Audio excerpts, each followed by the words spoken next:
Greeting YouTube. I've spoken in the past about the fact that I consider privately held for-profit prisons to be a moral abomination. And I'm about to give you some information about why. Well, you see, there was a judge in Pennsylvania, and I've spoken about this guy before, and his last name, I believe, his full name is Judge Mark A. Ciavarella.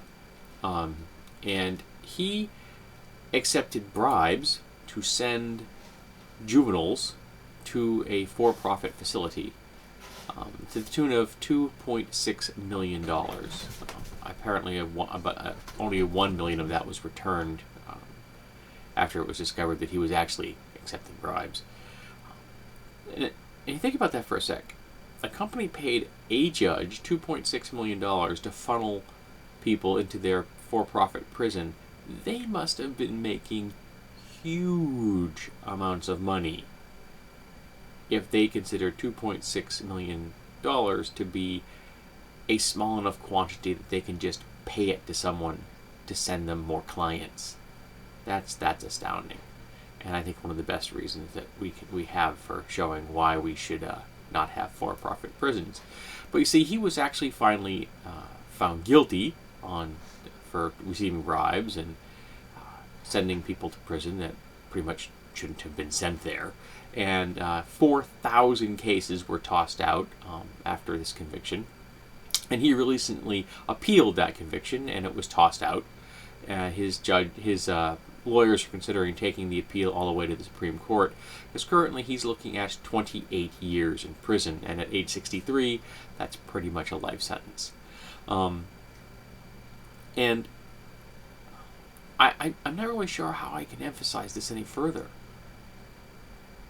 There are things that we as a society should not profit from. Human suffering is one of them, and we should not allow people to profit from human suffering.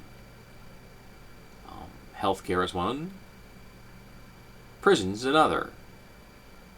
It is our duty to make sure that prisoners are taken care of in a humane manner, and that as few people as possible make a buck off of this. Yes, you have to pay people to run the prisons, wardens, guards, medical personnel, things like that. But they should not actually be making a profit as a corporation. That is just twisted and sick.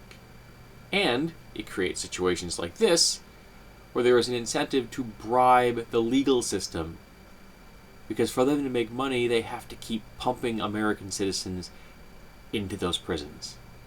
And we need to reduce the number of prisoners, not increase them. We should be putting money into the very base of our society so that we make sure that there are fewer crimes, making sure that every American is fed, housed, educated, and has health care. That would help us avoid crime and reduce crime rates. But this right here, folks, this is an example of why for-profit prisons are an abomination. Why we should be striking these down as fast as possible. But of course, these prisons, because they have so much money, can bribe people. Not just judges, but politicians.